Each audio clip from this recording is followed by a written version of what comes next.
Okay, they're telling us to descend and maintain 3,000. That just means we have to change this to 3,000. We're going down by 700 feet per minute. If we wanted to, we could change this, but we're not gonna, because that's a perfectly fine descent speed for us here. Notice that now we're gonna get faster because we're descending. Nose down means we go faster. So we wanna back off the throttle quite a bit here.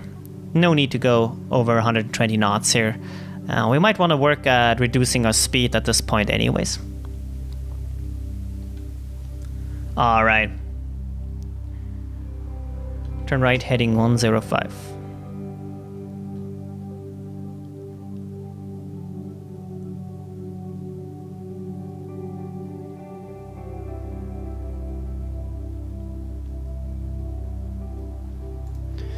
Okay, they told us to turn right heading 195, which is what I already put into the heading book. 3,000's already set, and we are cleared for ILS runway 23 approach, sorry, until we're established, and we are established. So now that we've done the turn, we can finally go ahead, and we have confirmed that this is on nav. We don't want a GPS because that would screw with us. This is set to nav, which means the nav radius, which we have prepared a long time ago, are active, and we just need to hit the nav button. We're gonna do this. And now that I've clicked this, what the plane is going to do is it's going to try to align itself to the runway. Turn to the Le Havre tower here, contact the tower.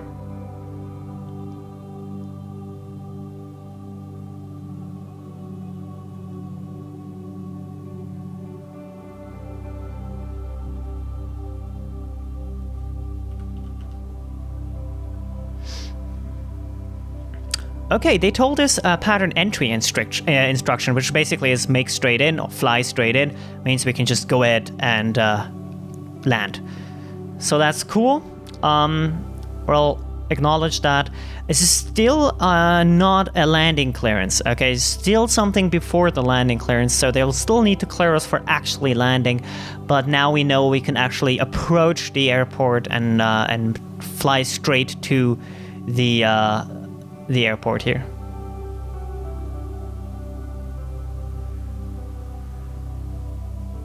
And the autopilot is kind of smoothly keeping us, or basically getting us onto this heading of the runway. This is the heading needle again, the thing that makes sure we're on the runway. And then you want to wait a little bit until this glide slope needle, this one starts moving, and then you'll hit this approach button.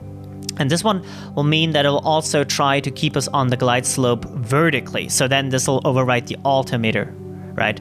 Because the altimeter right now is holding us. But then once we enable the approach switch, it's not going to hold us, it's going to approach, it's going to decline, what's it called? Descend us. I keep messing that word up for some reason right now. Also about a speed, and we can actually see the runway there. We can see how the autopilot is lining us up with it. There you go. That was the right one. Right, that's the runway. Let me zoom in more. It's hard to control this camera here like that, but I'm hoping I can get a shot of it. There we go. Oh, no. Never mind. Come on. There we go. That's our runway. So you can see it doesn't look like we're on it yet, but the autopilot does generally a very good job here of aligning us.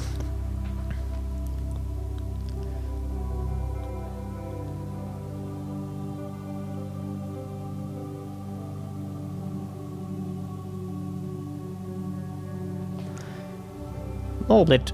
I wonder why this runway is in completely different position, so I'm gonna zoom in a little bit. There we go. That was a weird issue there. That's probably also why this glide slope indicator looked wrong. By the way, we can tell this needle, the glide slope has actually moved down, and if you take a close look, you'll notice it drops every now and then. So let's hit that approach button, and that'll mean that we will actually also start to approach the glide slope. So essentially now the autopilot will do everything for us. Now the alt is still pushed in for some reason. I'm not gonna disable that. I think that's okay. Should be okay.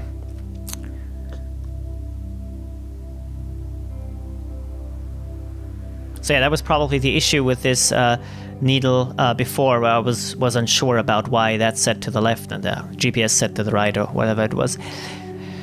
Anyways, plane is approaching automatically. We're not sinking yet because we're still a little bit under the glide slope. But once we hit that, we'll start descending at, again, roughly 300 feet in my experience on this particular runway. So now it says we're like aligned with it pretty well right now. So the autopilot is doing a pretty good job, and we can see the runway here. And it's still doing everything automatically. You don't have to worry about anything. What we're going to do here, by the way, is we're going to control our speed right about now, I guess. We're 10 miles away. So the first thing I want to do is I want to get into... I want to take a lot of throttle away. Meaning we're going to bring our speed down to about 85. Because remember, at 85, we can actually go ahead and put in flaps. And they will slow us down even further. And that's what we're going to do. Right now, we cannot deploy flaps. So let's take throttle away again. Let's take quite a bit away from it. Like, there you go. Should be very little power on the engines right now, and since our nose is down, and you can tell, yeah, the autopilot, we're now a little bit above the glide slope, so the autopilot is compensating. He's dropping us at about almost 500 feet per minute now. And it looks like it actually switched the alt switch off for us automatically. So that's good. So we're still kind of going very fast here. We're still actually speeding up because we're dropping so quickly. I'm pretty sure that's going to justify itself, but I'm going to take even more power away from the engines here. We're still going at 20,000 RPM, so we can still turn down the power, turn down the throttle a bit more, and make sure we drop that speed. Now 8 nautical miles away. By the way, the reason why I say 8 nautical miles is, or the way that I know is because it says here, and there's also distance measuring equipment down here, but we're not really gonna talk too much about that right now. I'll have to kind of focus on the landing here. So one thing I want to talk about, this is not gonna be super important, but it's good to know regardless. These lights, these are called VASI lights, V-A-S-I. I've also heard them being referred to as poppy lights. I have no idea which one is correct, but they're basically, what they mean is, this is a visual indication for the glide slope. 2 reds and 2 whites means you're on the glide slope. The autopilot is doing a good job, as you can see. 2 whites, 2 reds. The more red there are, the more the lower you are. So if there's 4 red, you're way too low. If there's 4 white, you're way too high. If it's 2 and 2, you're perfectly on the slope, and obviously 3 and 1 is a kind of a middle ground. Zoom out again. We're not going to use those lights, obviously, because the autopilot does that for us. But we still have to kind of know about them. So I'm taking down even more speed. And we finally get the landing clearance here. We're going to acknowledge that. We're happy about it.